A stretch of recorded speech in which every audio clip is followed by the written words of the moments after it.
오늘 말씀 우리 어버이들 위해서 준비된 하나님의 말씀입니다.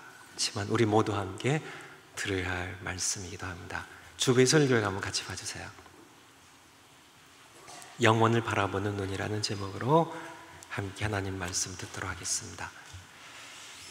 그러므로 우리가 낙심하지 아니하노니 겉사람은 후패하나 우리의 속은 날로 새롭도다.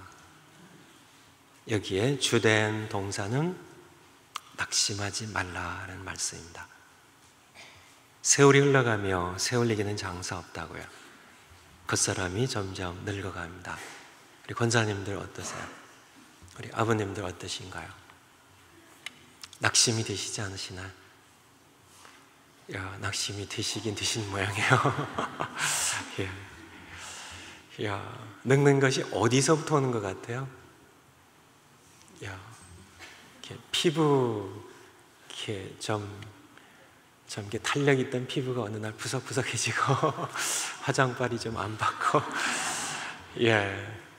눈가에 좀 잔주름이 점점 굵은 주름으로 바뀌어가고 그쵸, 팔다리가 예전 같지 않고 앉을 땐 나도 모르게 어이구 하고 소리가 날 때 귓가에 그저 새치 한두 개가 있던 게 어느덧 소복하게 흰머리가 쌓여갈 때 낙심이 되실 줄 압니다. 그렇죠? 하지만은 하나님께서 낙심하시지 말라고 말씀하십니다. 그 이유는 뭐예요? 낙심하지 아니할 이유. 겉사람은 후패하나 우리의 속은 날로 새롭도다. 고린도후서 5장 1절에 보면 만일 땅에 있는 우리의 장막집이 무너지면 겉사람입니다. 이건 집이에요. 잠시 머물다가는 하숙집입니다. 흙으로 지은 집이에요. 겉사람은 후패하나 우리의 속은, 우리의 속사람은, 영혼은 우리의 주체입니다. 날로 새롭다고요. 제가 어렸을 땐 그런 생각이 들었습니다. 아저씨들은 저와 별개의 존재인 줄 생각했어. 저는 전혀 이렇게 좀 차원이, 저는 아저씨가 될 줄 몰랐어요. 할아버지는 당연하고요. 아마 그러셨을 거예요. 아마 여러분 아줌마 될 거를 어려서 생각하셨나요? 전혀. 어느 날 보니까 아줌마예요, 그렇죠? 어느 날 보니까 할머니예요. 그래서 좀 이렇게 낙심이 되고 실망이 되죠, 그렇죠? 하지만은 낙심하시지 마시기 바랍니다. 그래서 겉사람이 후패할 뿐이에요. 우리 속사람은, 권사님들도 속사람은 소녀들 아니세요? 여전히 부끄러우시고요. 여전히 마음 가운데 꿈이 있으시고, 여전히, 그렇죠? 속사람은, 영혼은 늙지 않습니다. 그런데 겉사람이 늙으니까 자꾸 좀 낙심이 될 뿐이죠. 하지만 낙심하시지 마시기 바랍니다. 두 번째, 우리의 잠시 받는 환난에 경한 것이 지극히 크고 영원한 영광에 중한 것을 이루게 하미니, 여기에서의 동사는 이루라 당사입니다. 영어로 achieve란 것, 노력해서 성취해내라는 얘기입니다. 그냥 저절로 되는 것이 아니라 성취하라고요. 무엇을요? 지극히 크고, 그냥 보통 큰 게 아니고요, 지극히 크고 영원한 영광에 중한 것. 성경에서 영광을 얘기할 때는 중하다, 무겁다 그런 표현을 씁니다. 그래서 지극히 크고 영원한 중한 영광을 이루기 위하여 그것을 성취하라는 얘기입니다. 내 생명의 마지막 숨을 쉬는 그 시간까지요, 그것을 성취해 가셔야 돼요. 우리 어버이들 오늘 주신 하나님의 말씀입니다. 성취해 가셔야 돼요. 포기하시면 안 돼요. 장차 누릴 지극히 큰 영원한 영광에 중한 것을 이루시기 위하여 그것을 추구하시고 성취해 가셔야 돼요. 마지막 내 숨이 끝나는 그 시간까지 이 땅에서 성취해 가신. 그렇다면 무엇을 성취해 가시는가? 무엇을 성취해 가시는가? 이 땅에서 잠시 받는 환난에 경한 것으로요. 그것이 도구입니다. 왜 잠시 받는 환난인가? 장차 우리가 누릴 영광의 영원한 것을 비교하면요, 여러분이 나는 환난을, 시련을, 고난을 너무너무 길게 당하고 있어요, 이렇게 하신 분 혹시 계시나요? 그것도 잠깐입니다. 100년 동안 내내 고난만 받고요, 시련만 당하다 할지라도 장차 누릴 영광의 영원한 것에 비교하면 그냥 잠깐이에요. 나는 시련을, 환난을 너무 심하게 당했습니다, 너무 큰 환난들 많이 당했습니다 하신 분 계신가요? 환난에 경한 것이라고요. 장차 누릴 영광의 그 크기와 그 무게에 비교하면 아무리 큰 환난도, 아무리 큰 시련도 경한 것에 불과한 것임을, 우리의 잠시 받는, 이 땅에서 잠시 받는 환난에 경한 것이, 그것이 무엇을 이루어요? 그것이 도구입니다. 무엇을요? 지극히 크고 영원한 영광에 중한 것을 성취하게 하미니, 그런 말씀입니다. 오늘 숙제가 하나, 둘, 셋, 넷, 다섯에서 7인가 아시나요? 예, 숙제가 많아요. 왜 숙제를 많이 내드렸을까요? 우리 노부모님들은 시간이 많으시기 때문에 숙제를 좀 많이 내드렸습니다. 그래서 많은 시간 동안 숙제하는 즐거움으로 이 땅의 모든 삶을 아름답게 채워가시도록, 그래서 숙제에서 다시 한번 두 번째 단락에 지극히 크고 영원한 영광에 중한 것을 어떻게 잠시 받는 환난에 경한 것으로 성취해 가는지에 대해 다시 한번 말씀드리기로 하고, 세 번째 단락으로 넘어갑니다. 우리의 돌아보는 것은 보이는 것이 아니요 보이지 않는 것이니, 보이는 것은 잠깐이요 보이지 않는 것은 영원함이니라. 우리 돌아보는 것은 우리가 바라보는 것이라는 것이에요.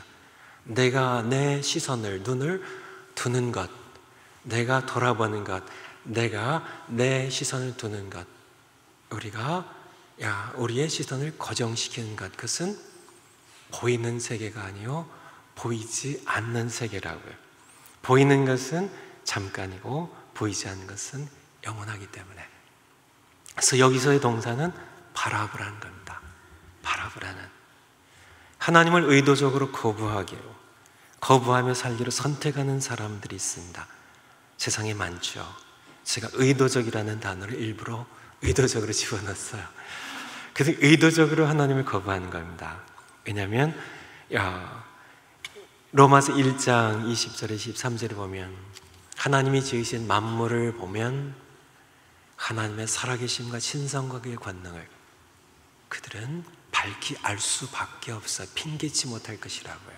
하나님 앞에 설 때 참 이 광대한 우주, 밤하늘의 별들의 부여하신 질서와 조화, 우리 살아가는 이 신비로운 자연 세계의 모든 조화, 우리의 생명의 신비를 우리는 보면서 창조자 하나님의 실존과 그들의 그 창조자 하나님의 신성과 권능을 우리는 부인할 수 없기 때문에 그래요. 그런데 의도적으로 하나님을 거부하는, 스스로 하나님의 위치에 서기 위하여 하나님을 거부해야만 자신의 욕망을 마음껏 추구할 수 있기 때문에 스스로 자신들을 영장으로, 우상으로 삼으며 살아가고자 의도적으로 하나님을 거부하고 살기로 선택하는 그러한 사람들은 보이지 않는 세계를 애써 외면하면서 살아갑니다. 그리고 눈에 보이는 세계에 집착하며 살아갑니다. 그런 눈에 보이는 세계만 집착하며 살아가는 그것이 전부라고 구태여 우기면서, 그러면서 거기에만 잠깐 온힘을 쏟으며 살아가죠. 그들의 결말을 단적으로 얘기를 드린다면, 양로원을 생각해 보시면 결말이니까, 끝이니까요. 한국이나 미국이나 세계적으로. 저는 지금까지 살아오면서 양로원을 참 많이 방문했습니다. 제가 한국에 청소년 때도요, 교회에서 이렇게 방문들 했고요. 미국에 와서 참 많이 방문했습니다. 양로원의 분위기, 턱 들어가면 숨이 막힌 분위기를 여러분들이 느끼셨는지 모르겠습니다. 아무리 불을 환하게 양로원에 켜놓는다 할지라도, 시설이 아무리 좋다 할지라도 양로원에는 어두운 암울한 죽음의 그림자가 어울거리는 그런 침침한 그런 분위기를 그냥 빛이 전등불이 어두워서가 아니라요, 아무리 밝아도 거기에 몸을 웅크리고 있는 그런 노인분들, 그분들의 참 절망을 느낄 수가 있습니다. 그들의 절망입니다. 그들의 분노입니다. 자주 찾아오지 않는 그런 자식들 향한 분노, 이제 거의 쓸모 없어져 가는 그런 자신의 팔다리와 몸뚱이를 향한 그런 분노, 자신이 TV를 보는데 옆에 사람이 채널을 바꾼 것을 향한 분노, 밥을 먹어야 되는데 빨리 갖다 주지 않는 그런 분노심들, 고래고래 소리를 지르는 사람, 그냥 하루에 24시간 소리를 지르는데 아무도 주의 기울여 듣지 않는 그런, 듣는 사람이 없습니다. 그것을 향한 그런 분노, 체념과 절망, 공허, 허무, 살아가는, 사실 그 상황은 지옥입니다. 지옥이에요. 탈출구가 없어요. 소망도 없습니다. 생애 탈출구가 없어요.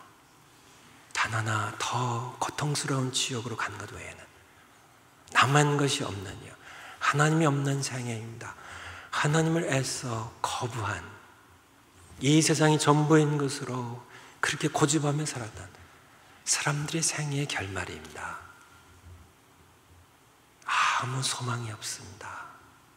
그가 이 세상 살 때, 젊었을 때 어떤 지위를 누렸건요, 어떤 그런 명예를 누렸건, 어떻게 호화롭게 살았건 상관없습니다. 죽음 앞에 인간 항상 초라해질 수밖에 없고요, 죽음 앞에 공포에 떨며 절망 가운데 허물을 TV를 보시는 그런 노인분들, 왜 거기에 많이 모여 계시니까요.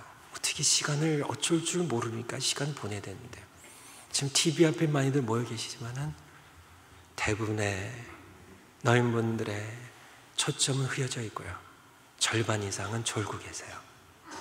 사실 TV 보는 게 아니고요, 그냥 그렇게 다른 출구가 없기 때문에, 이것이 바로 하나님 없이 살아가는 노년기를 살아가시는, 마지막 생애에 마지막을 살아가시는 분들의 모습입니다.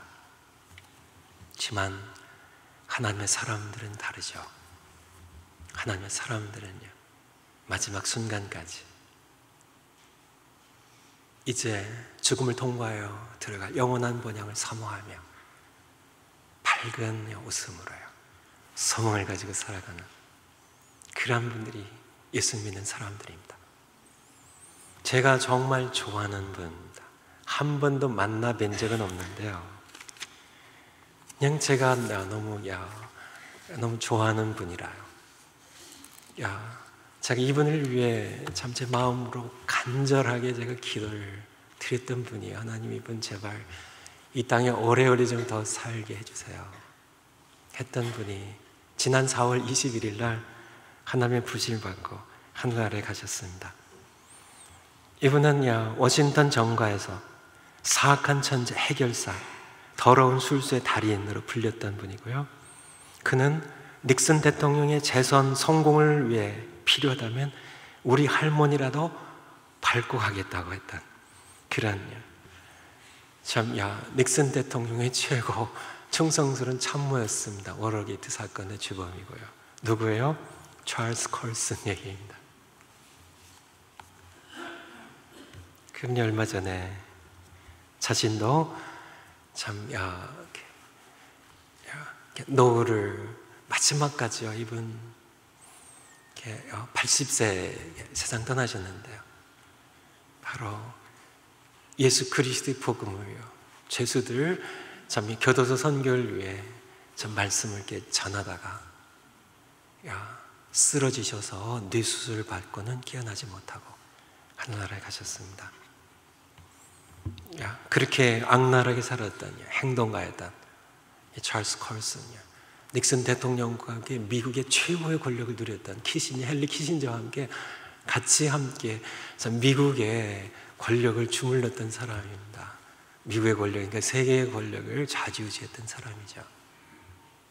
그가 추락해서 감옥에 죄인으로요, 죄수로 갇히고요, 거기에 나와서 교도소 선교를 하며 하나님 헌신했던 사람인데, 그가 하나님 만난 얘기, 예수님 만난 얘기, 친구로부터 복음을 듣고요, 나와서 그는 해병대 대위 출신입니다. 울지 않는다고요.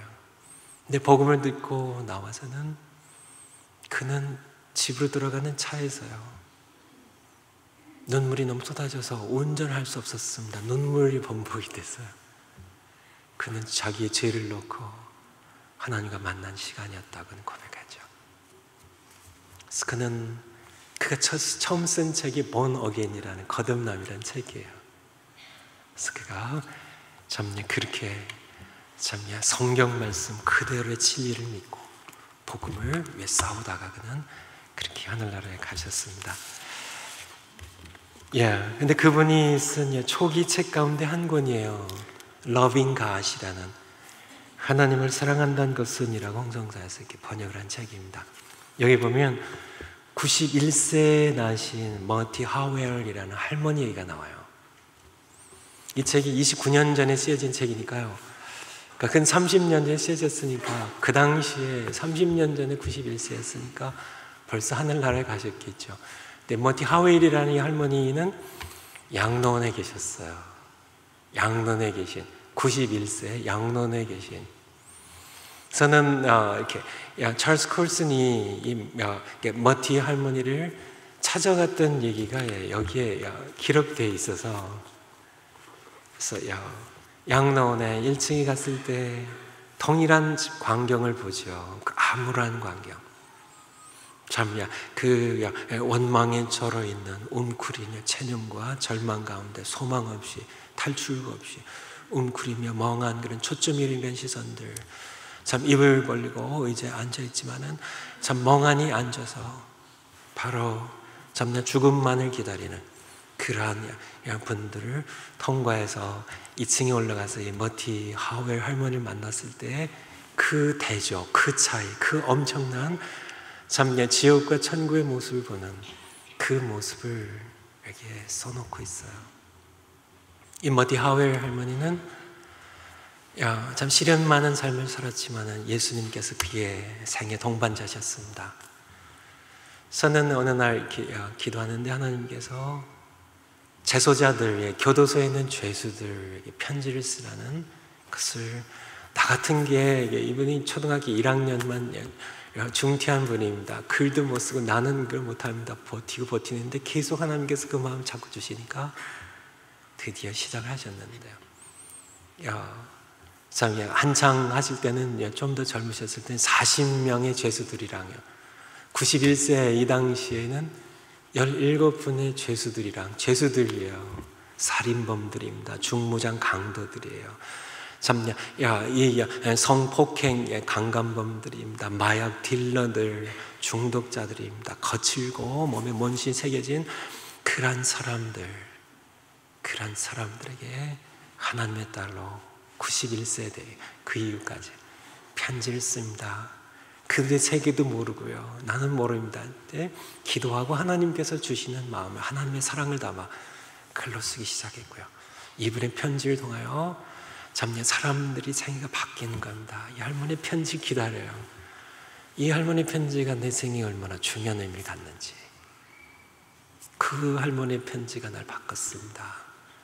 생애는 다시 한번 살만한 가치를 가진 생애로 다시 새 출발하게 했습니다는 간증이 나오는 그런 교도소의 암울한 분위기를 찬송소리와 기도소리로 환하게 만드는 그런 생애. 이것이 하나님 없는 사람들의 삶과 하나님의 사람들, 예수 믿는 사람들의 삶입니다.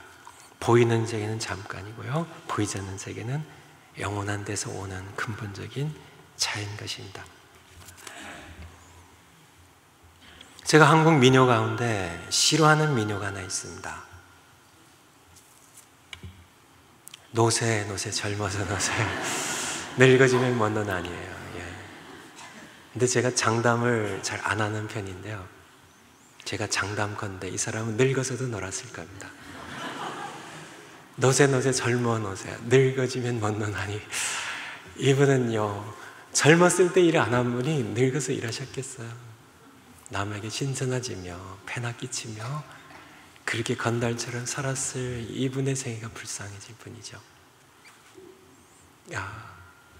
참 노년기를 생각할 때 세상에서는 노년기를 이야기할 때 황혼기라고 얘기를 해요. 황혼기 아시죠? 해가 뉘어치는 황혼이죠. 황혼기. 세상 사람들에게는 맞습니다. 세상 사람 눈에 보이는 세계가 다니까요. 그게 이제 다 끝나가니까 황혼기 맞죠. 그 사람들에게는 그게 다니까. 하지만 하나님의 사람들에게는 황혼기가 결코 아닙니다. 우리에게는 황혼기는 우리 생에 없어요. 우리는 주님의 영원의 편승에서 영원 누리며 살아갈 거니까. 그렇다면 노년기는, 예수님 믿는 사람들에게 노년기는 뭐가 될까요? 황금기. 금세 떠오르시죠? 황금기. 근데 사실은 황금기는 우리에게 오지 않았습니다. 우리의 황금기는 천국 가서 누려요. 그렇다면 우리 믿는 사람들에게 노년기는 무엇이 될까요?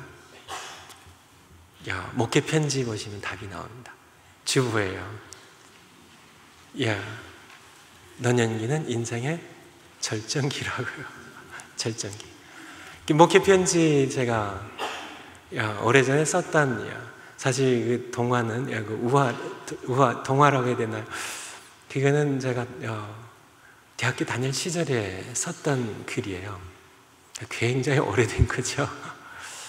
그 밑에 글은 제가 이번에 조금 약간 편집을 해서 오늘 설교에 맞춰서 좀 바꿨습니다. 인생은 두 가지로 크게 나뉩니다. 꽃의 인생과 열매 맺는 인생입니다. 세상의 모든 사람들은 다 꽃의 인생입니다. 하나님 없는 모든 생은 꽃의 인생이에요. 그들에게 있어서 젊음은 꽃입니다. 하지만 젊음은 시들어요. 시들어버립니다.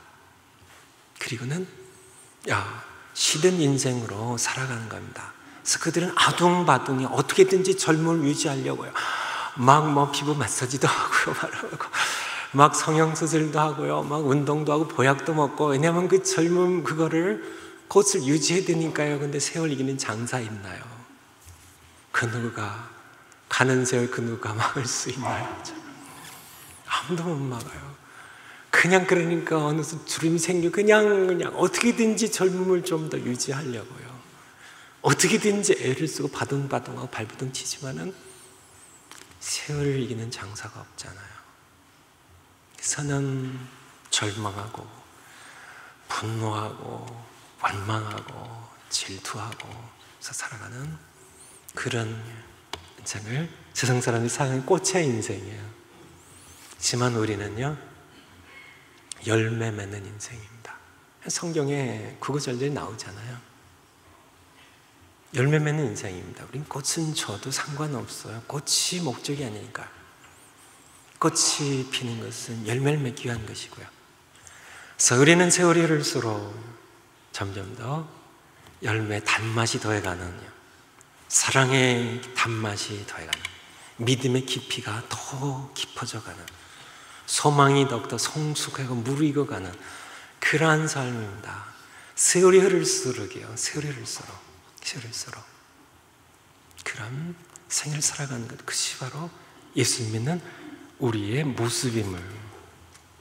제가 시골에서 자랐기 때문에 이 장이 서는 것이 무엇인지를 알아요.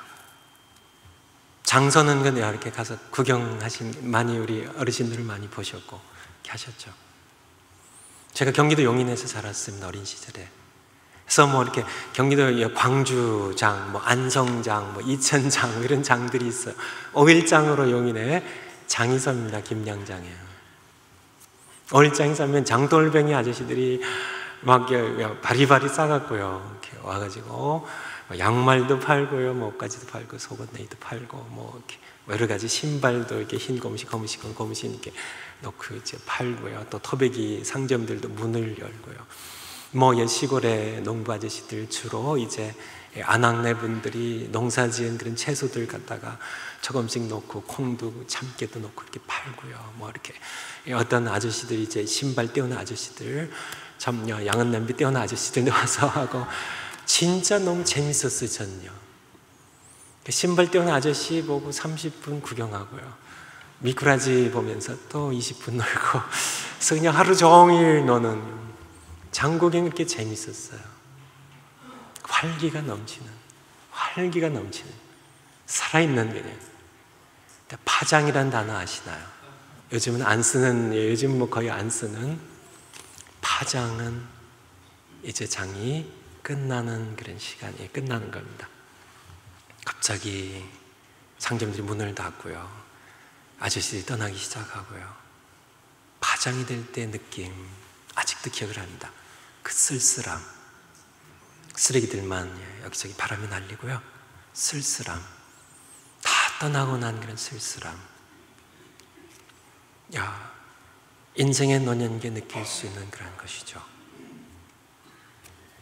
이런 천이 있는데 양복을 재단을 합니다. 재단을 해요.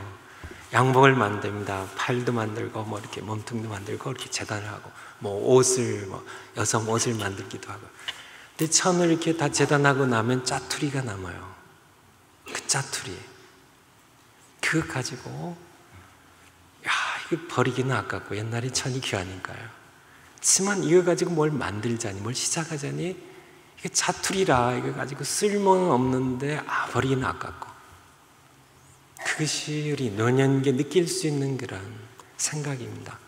자, 젊어서 뭐 사업도 해보고요, 뭐 공부도 해보고 여러 가지 일도 시작해 보는데 인생이 요만한 천처럼요 다 썰어서 쓰고 짜투리 남은 인생, 노년기 이거 가지고 뭘 시작하자니 이거 하다가 시작만 하고 끝나는 거 아닌가.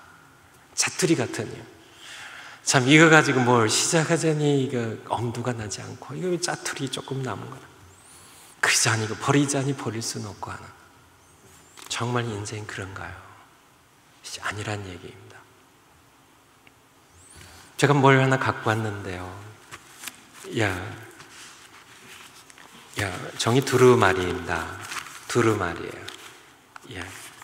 이것이 바로 우리의 인생의 모습을, 우리 인생입니다. 우리가 함께 천국에서 영원히 살아갈 우리 인생의 모습이에요. 한번 보세요.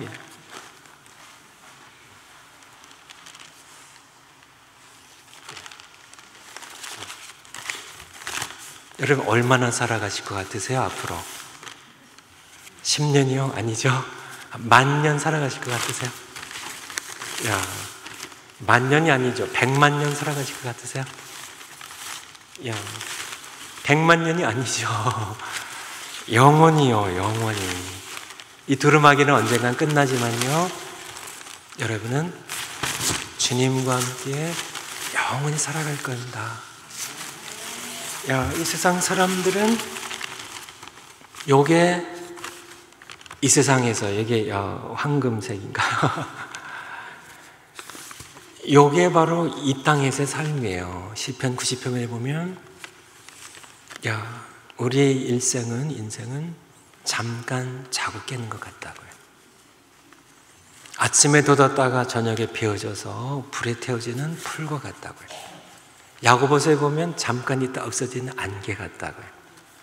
이 땅에서 우리의 삶은 영원히 살 우리의 앞으로의 우리의 삶에 비교하면 요만큼도 안 됩니다. 사실은 요걸 가지고 아둥바둥한 겁니다. 요게 우리 인생의 전부인 줄 알고 살아가는 사람들, 보이는 세계가 전부인 줄 알고 살아가는 사람들, 하나님을 거부하고 살아가는 사람들, 그 사람들의 모습이에요. 결국 이 하숙집 이것이 다인 줄 알고 살아가는 사람들, 이것이 무너지니까요 너무 절망하고 분노한 그런 사람들, 원망하는 그런 사람들, 후회하는 사람들, 그들의 모습입니다. 누가 지혜롭고 누가 어리석은 건가요? 이 삶을 영혼을 위해 준비하는, 사랑하며 살고요, 하나님 뜻대로 살고요, 어려운 사람들, 참냐 밥 한 그릇을 나눠 먹을 수 있는 그런 삶으로 살아가는 것, 그것이 왜냐하면 우리는 영원히 주님과 함께 살아갈 것이기 때문에 그 삶이 지혜로운 건가요? 이 세상의 삶이 전부인 건 줄 알고 아둥바둥하면서 결국은 절망하며 몸부림치며 그렇게 두려움 가운데 세상을 떠난 사람들이, 그것이 어리건사한 사람이죠.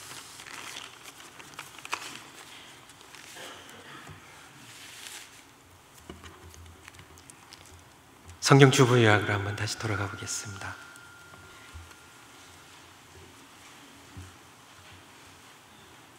보이지 않는 것을 바라보라는 겁니다. 의도적으로 하나님을 거부하며 살아가는, 그렇게 선택한 그들의 선택입니다. 의지적인 선택입니다. 그런 사람들처럼 살지 않고 우리는 보이지 않는 하나님의 세계를 바라보며 살아가시는, 세월이 흐를수록 더 기쁨이 넘치는 거죠. 소망이 더욱더 풍성해지는 것이죠. 그러므로 우리는 낙심하지 말고, 두 번째입니다, 보이지 않는 세계에 시선을 고정하고 지극히 크고 영원한 영광의 무거운 것을 이루기 위하여 이 땅에서 잠시 받는 고난을 즐거워하며 살아가야 합니다. 세 번째, 영원한 관점에서 보면 노년기는 인생의 절정기입니다. 맞아요. 노년기는 대충 살아도 되는 별 쓸모없는 인생의 끝자락이 아닙니다. 인생 끝자락이 아니에요. 왜냐하면 계속되니까요. 여러분이 재단할 수 있는 천은 눈에 보이는 요만한 천이 아니에요. 여러분, 한없이 많은 천이 있습니다. 영원한 천이 있어요. 거기서 재단하시며 살아가시라는 그런 말씀입니다. 네 번째, 일을 해서 늙는 것이 아니라 일손을 놓음으로 늙는 것입니다. 노동은 천한 것이 아닙니다. 노동은 하나님이 주신 은혜의 선물입니다. 성경에 은퇴는 없습니다. 영혼을 바라보며 일하는 즐거움을 놓지 마시기 바랍니다. 숙제입니다. 가정 예배 드리기, 성경 읽기, 기도하기, 찬송하기. 우리 모든 성도님들이 다 함께 하셔야 되겠지만 우리 노부모님들께는 성경 읽고 기도하고 찬송하는 것을 하루에 4시간 이상씩 하시도록 숙제를 내드립니다. 하루에 4시간 이상 성경 읽고 기도하고 찬송하는데요. 그리고서 TV를 보세요. 두 번째 숙제입니다. 제가 너무 심한가요? 그렇다고 둘 다 하지 마시고요. 하루에 4시간. 두 번째 숙제입니다. 자녀들과 젊은이들의 이야기를 듣기.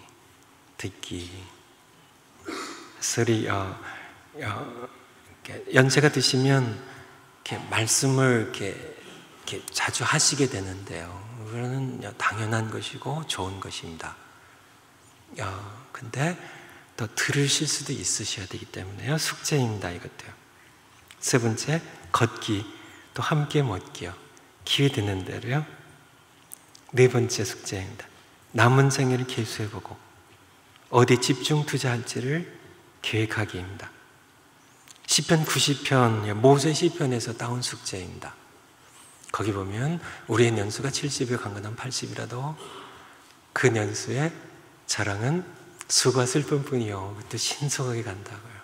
그러면서 12절에 보면 간구가 나와요. 우리에게 우리 날 계수함을 가르치사 지혜의 마음을 얻게 하소서. 우리 남은 생애를 좀 이렇게 남은 생애, 이 땅에서의 남은 생애죠. 좀 계수하는 걸 좀 우리 가르쳐 주셔서 남은 생애 얼마 될지 좀 계수하게 하셔서 지혜의 마음을 얻게 하소서. 그걸 계수할 줄 모르면 지혜로울 수 없다는 그런 말씀이기도 합니다. 그래서 좀 계수하셔서 남은 생애를 계수하셔서 어디 집중 투자할지를 이 땅에서 계획하기입니다. 그래서 영원으로 이어지기 때문에요. 남은 이 땅에서의 남은 시간을 어떻게 투자하든지 그것은 효과적이고 좋은 투자가 될 겁니다. 다섯 번째 숙제입니다. 내가 머무는 곳마다 선한 변화를 일으키기입니다. 어떤 분은 가는 곳마다 싸움을 일으키는 분이 계세요. 가는 곳마다 분위기를 침울하게 하는 분들이 계세요. 그냥 가는 곳마다 막 그런 분위기를 몰고 다닙니다. 그런 분 계세요. 하나님의 사람들이, 우리 노부모님들은 그러시지 않으시죠? 머무는 곳마다 자식들 집에 가면 그곳에 선한 변화가 일어나요. 참 그것에 다투던 내외지간이 서로 화목하게 되고요, 이해하게 되고, 자녀들이 더 이렇게 뭐 게임만 하다가 이렇게 할머니 말 듣고 할아버지 말 듣고, 자녀들이 인생의 의미를 한 단계 더 높이 이해하게 되고요, 뭔가 변화를, 참 이렇게 화평을 이끌고 가는, 기쁨을 이끌고 다니시는 그런 숙제입니다. 6번째 숙제입니다. 일손 놓지 않기, 텃밭 일구기, 봉사할 일 찾기입니다. 무엇이든지 하셔야 돼요. 무엇이든지요. 교회도 있고요, 세상에도 있고요. 무엇이든지요. 아마 가장 쉬운 거는 쓰레기 줍기가 아닌가 싶어요. 그래서 그냥 하실 수 있는, 편안하게요. 화장실 가실 때마다 그곳에서 널브러진 그런, 꼭 우리 부모님들이 꼭 하셔야 되는 일은 아닌데 다 할 수 있는 일이죠. 또 어지르면 안 되죠. 하지만 그곳에 이렇게 집어서 넣는 것, 다 참 아름답고 선한 일들입니다. 작은 일로부터 큰 일에 이르기까지요. 무슨 일이든지 일은 너무나 많아요. 찾으면요. 7번째 숙제입니다. 영어 공부하기, 단기 선교팀 만들기, 선교에 헌신하기입니다. 영어 공부, 지금 이 나이에 영어 공부요, 목사님? 지금 시작하세요. 어딘가 쓸 거예요. 지금 하세요. 단기 선교팀 만들기, 왜 하필 만들기냐, 그냥 참여하면 하는데, 혹시 젊은 분들이 끼워주지 않을까 봐요. 너무 연세 드셨다고. 그냥 애녹평원에서 구성하세요. 애녹평원에서요. 구성하세요. 나 이렇게 골골하는데 갔다가 선교지에서 죽으면 어떡해요? 그럼 영광이죠. 제가 목회하는 동안에는 마음껏 가서 제가 장례 드릴 테니까, 마음껏이요. 병상에서 그렇게 참 링게를 뽑고 그렇게 아프다 가는 것보다 선교지에 가셔서 마지막 숨을 참 선교지에서 복음 전하다가, 하나님 사랑 전하다가 세상 떠나시면 얼마나 영광이에요. 어차피 그냥 쓰다가 가는 하숙집, 무너지는 장막집인데요. 애녹평원 팀 만드세요.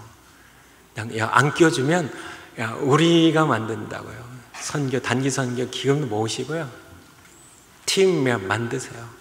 하셔서 좀 가세요. 제가 어떨 때 인솔도 할게요. 해서 하세요. 영어 공부 딱 하세요.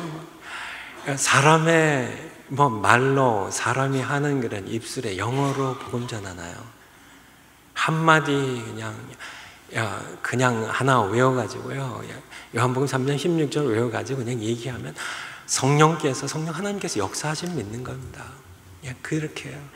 우리 이슬람권에서는 이렇게 경로 사상이 한국보다 훨씬 더 높습니다. 아직도 살아있죠.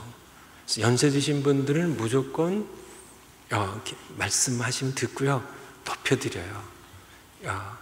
네팔에 가시면 다른 나라도 많이 있겠지만 홍치민 장님 가 계시니까 한국어 배운 열풍이 분다 그래요. 한국어 배운 열풍이요. 왜냐면 한국에 취직하고 싶은데 한국에 한국어 능력심 이런 게 있다며요. 그래서 그러니까 70점 이게 점수를 맞아야 돼요. 그러니까 한국어 가르친다 그러면 그냥 우리 네팔 젊은이, 방글라데시, 필리핀 젊은이들이 줄을 설 테니까요. 한국어 다들 도사시잖아요. 한국어 가르쳐주고, 대신 나 예수님 믿는 사람이야. 나와 함께 좀 교회 좀 갈래. 나 이렇게 발이 아파가지고 나 좀 같이 가자고. 한류 열풍이 불어가지고요, 김치 담그면은 세미나 하면 다들 몰려와요. 젊은 여성들이요. 찾지 않아서 그렇죠. 우리 교회의 최정예 사단이, 그리스도 군대로요, 우리 교회 최정예 사단이 어떤 분들인 것 같으세요? 솔직하게요. 에녹 평원입니다.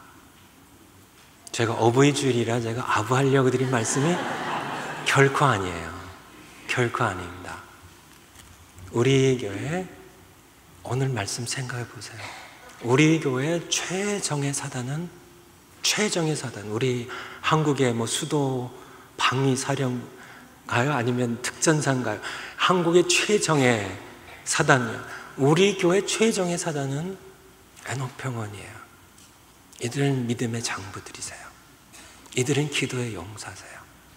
이들은 우리 조국이 환난을 당할 때 일제 압박과 전쟁, 참 그 가난, 참 그 모든 시련들 통과해 오신 산전수련 다 겪으신 그런 과정을 통하여 믿음이 연구신 성숙한 알찬 그런 열매들이시고요. 참 이분들 최정예 사단이신데요. 제가 솔직하게 얘기드려서 우리 교회 최정예 사단이 놀고 계세요. 하나님의 관점에서, 영혼의 관점에서 말씀드리는 겁니다. 지나가는 얘기로 드리는 것이 아니라요.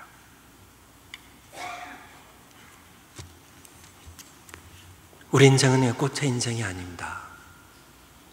폈다, 나 젊으면 나 이제 인생 다 갔어. 선 목사님, 나 인생 다 갔어요. 팔다리도 말을 안 들어요. 꽃의 인생이에요. 그냥 꽃 시드는 거 가지고 꽃 시들면 어때요? 어차피 시들 건데 아무리 발버둥 쳐도, 보약 먹고 발버둥 쳐도 시든 인생입니다. 해보라 그러세요. 하나님 없이 살아가는 사람들 아무리 보약 먹고 뭐 운동하고 뭐 등산하고 아무리 버텨보라고 하세요. 꽃의 인생입니다. 세월 막을 수 없어요. 결국은 죽음의 두려움이 엄습해오고요. 시시각각 다가오는 그런 공포가요, 허무가요, 절망이요, 원망이요, 분노가요, 그의 삶을 삼켜버리는 그런 가운데 세상을 떠나야 되는 그런 인생, 우리는 아니잖아요. 우리는 영원한 인생, 열매를 맺는, 천국의 열매를 맺는 인생이고요. 영원으로 이어질 인생입니다. 두려울 게 뭐가 있어요? 기도하겠습니다.